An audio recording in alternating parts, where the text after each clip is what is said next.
Okay, I'm just going to give a quick tour of the robot. Right here, you have a color camera with a red light as a leak detection system, so if water gets inside this camera, the red light right here starts to blink. Right here, you have a 250 watt quartz light that's controlled by a dimmer switch on the surface. It's adjustable. Behind it, you have, this is a vertical thrust motor, puts out approximately 7 pounds of thrust. This is used for vertical control of the submersible. This is controlled from the surface. It's also reversible to create lift. These pontoons on the surface are completely sealed up, and when in water, fresh water, this robot is approximately 1.5 pounds buoyant. These lead weights here, here, and here help the robot so it floats horizontal in the water. There's also a scuba tank on board. The scuba tank is used for pressurizing internally. So here's your scuba tank, and it's your regulator here, one regulator, then you've got another regulator here. What this regulator right here does is that when water pressure back here pushes in on this diaphragm, and it goes through and pressurizes the inside of this hose, and then the air goes up through these hoses right here to each motor for the total of 3 motors. You have this another thrust motor. You have another motor right here.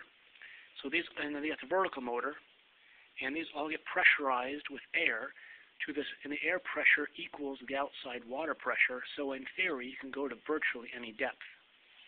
The camera and the light, however, are completely separate. Over here, you have the control panel. I know it's just kind of thrown together for the time being. In the future, these motor controllers, which use pulse width modulation to control in a series of square waves, will be inside the robot. But for our testing right now, to keep everything simple, we did not put them in.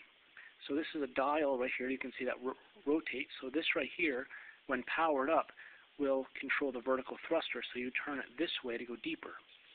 This switch right here, you can see it like so. This controls the direction of thrust for the vertical thrust motor. If you want thrust to go down, so if you want to push the robot down, you flip it this way and then you turn the dial. But if you want it to lift the robot up and out of the water, you go this way. So then the thrust goes down, so the robot goes up. And you have a joystick right here. When you push this forward, the robot goes forward underwater. You pull it back, the robot goes backwards, move to the left, and it rotates towards the left. Move this to the right, and the robot gradually moves to the right. And it's all gradual, so the further you push it from the center, the faster those things happen. Now, also up here in the front, we also have a thermometer and a depth gauge. This is an old scuba diving depth gauge, and it's capable of up to 230 feet.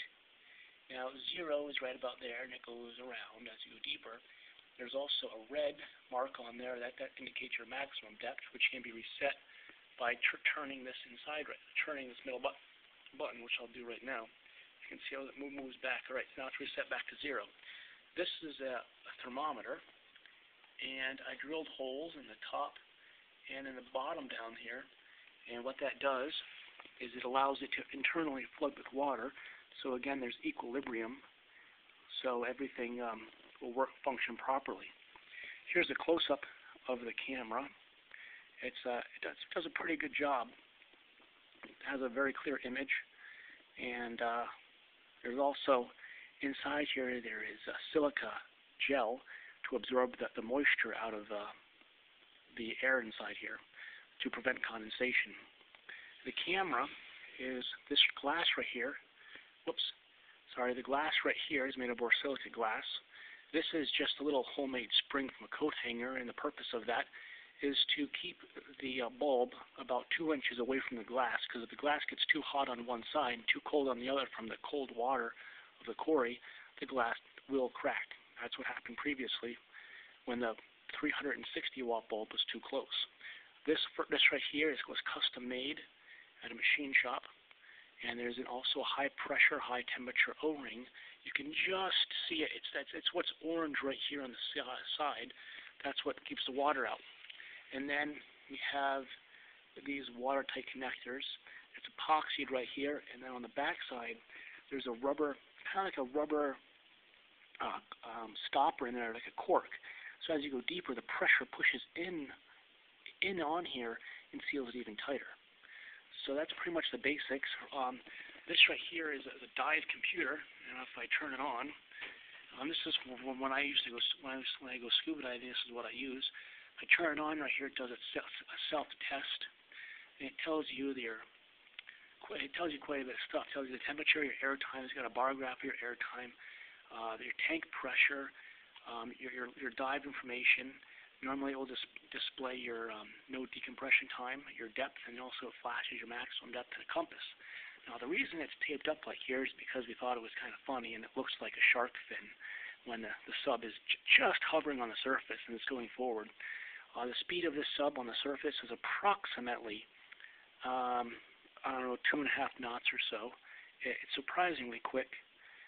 We power it at 24 volts because of the line loss and the length of cord. All right, I think that pretty much sums it all up. Oh, we also tie plastic bottles on the cord, just your regular juice bottle, to help make the cord buoyant, because these cords want to sink. And we have 500 feet of coax right now, and the sub is capable of going deeper than 100 feet, but it's limited to right now due to the length of cord. We'd like to eventually go to 500 feet. All right, bye.